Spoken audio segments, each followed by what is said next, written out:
I can't imagine a more perfect way to have that ceremony start, kind of conclude, and then put a final bow on it.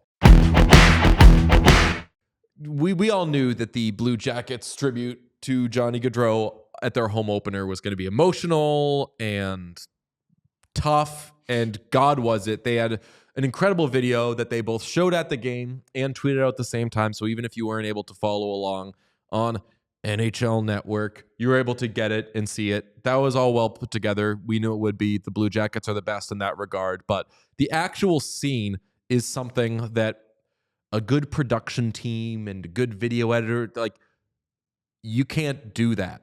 It's like, it's not cultivated by just good work and they put it together. It was the people, and it was just the energy in that building, which I wouldn't have expected anything less.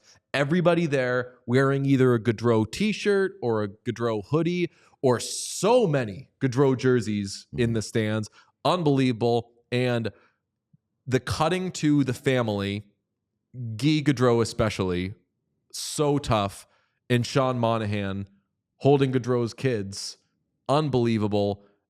Like, if you watched it, you cried, and then you rooted for the Blue Jackets as you watched every second of that game. Yeah, I mean, I thought that the ceremony was like beat by beat perfect. I mean, the video that they made was really, really great, especially because it was essentially all Johnny talking about, like, basically running down his life, what he cared about, and, you know, his own journey. And I feel like it kind of like brought him back to life, which wouldn't have had the same effect if they had other people talking about Johnny. And so I thought the video was really, really great.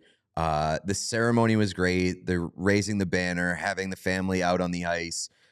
Meredith next to Sean Monahan, and like you said, seeing those guys emotional was like seeing players like openly weep on the ice as they raised the banner was really tough. And it was, you know, extremely emotional. And after it ended, you're like, how the hell are these guys going to play a hockey game right now?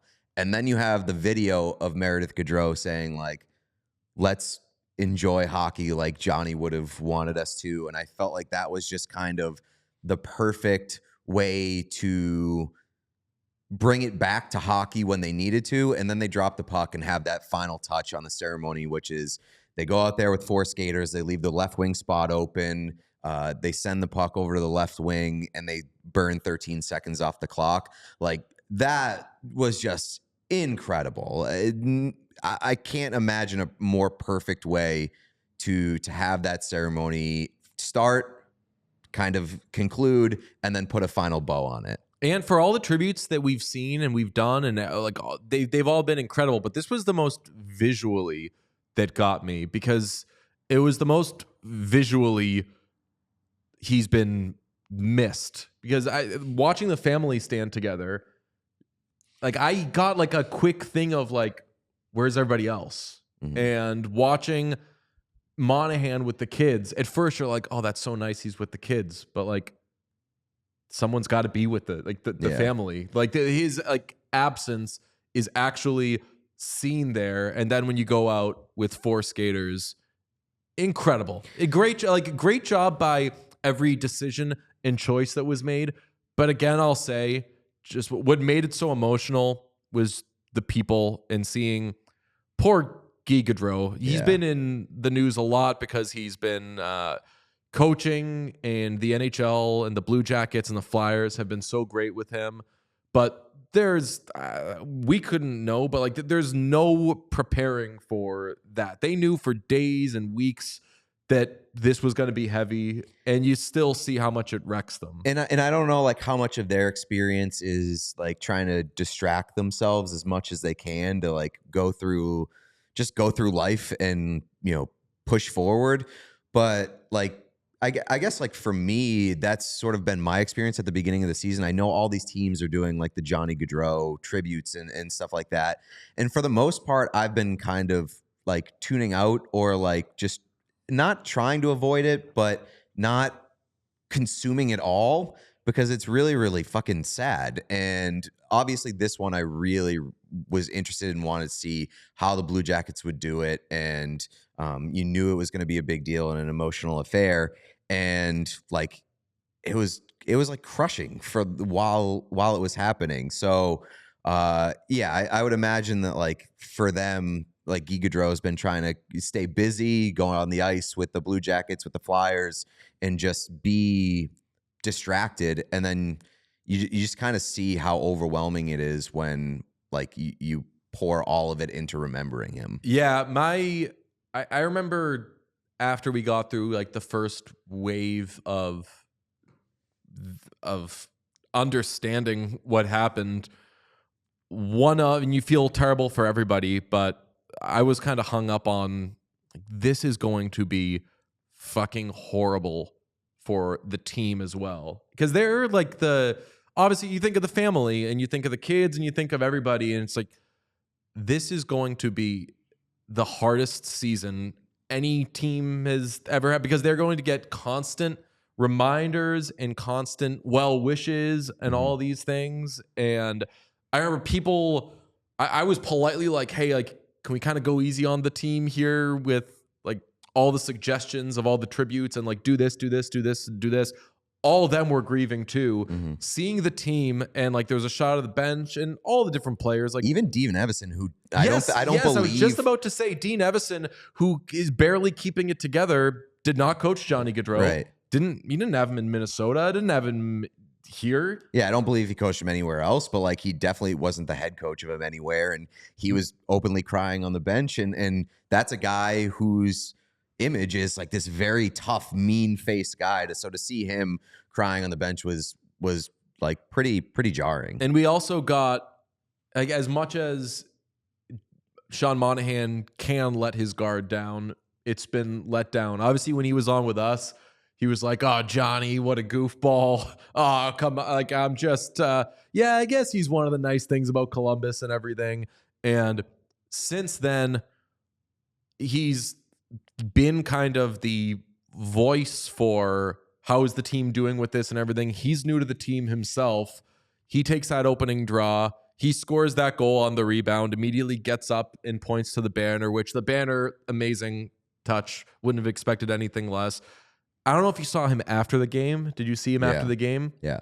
Like, he famously does not give huge, massive, colorful answers. He's a pretty straightforward guy, doesn't want to give the media too much, just kind of keeps to himself in that regard. Him just acknowledging, like, I'm never going to forget this. This is gonna, like, I'm going to think about this the rest of my life, as he's tearing up. That's a guy who's never, like, quote unquote, on with the media, and that this is showing through with him even when he's in his uncomfortable place is, what can you say? Your heart breaks for him. Yeah, I mean, we've talked a lot about how much it sucks that, you know, he goes to Columbus and part of the big appeal there is to play with Johnny and doesn't get to do it. But it is pretty special that he's there, both for Meredith and the family, but also to like to be like Johnny's best friend who's carrying on in Columbus and just kind of opening up in ways that we've never seen him before. Yeah, and shout out Matthewchuk. He had the Panthers bring purple Gatorade and Skittles on their way in because Johnny Gaudreau would do that. I love that none of this morning, which has been super difficult, has had any kind of like, oh, I want to be the face of this, or anybody making it about themselves. It's just all been about how great Johnny is. And Matthewchuk, who is friends with Gaudreau, couldn't be there last night because he was sick. Yeah. But he found a way to make it like a great, tasteful tribute. And everybody on the Panthers wore 13 Gaudreau jerseys in warm-up. This has been one of the worst things to happen in sports in a very, very long time. Certainly the worst thing that's happened in hockey since we started doing this show. And everybody has handled it like so unbelievably tastefully that, I don't know, it gives you faith in humanity, because I don't know, I'm not good at handling anything. It also kind of illuminates the community element of hockey in the NHL. To see how much everybody's come together has been pretty special. And Last night was no different. I think the Blue Jackets get the highest marks possible for how they handled everything, from the player level to the management to the content team. All of it was really, really great. Cole Sillinger, shorthanded goal, set that place off. Amazing. That first goal, I wanted them to win that game so badly. Spencer Knight, respectfully, that had to be the game that you choose to have the night of your life. And I know, really? I want Spencer Knight to succeed so bad. He's been through a lot, and he had an unbelievable game last night. But like you said, of all nights, read the room, brother. Yeah, but I know people are going, oh, come on. They're professional athletes. What are they supposed to not try? Yes. It makes people feel like 5% better last night. Yeah, maybe don't try. Just make it a better. And granted, as the seconds ticked off and Florida held on to win that game, the scene was still incredible. I'm like, God fucking damn it, if that couldn't have been a win for these guys. They were already on, we need something good to happen to this team. And then they suffer this horrible tragedy. I wanted Columbus and their fans to be rewarded for how they've gotten through this. We all silly like the mayor.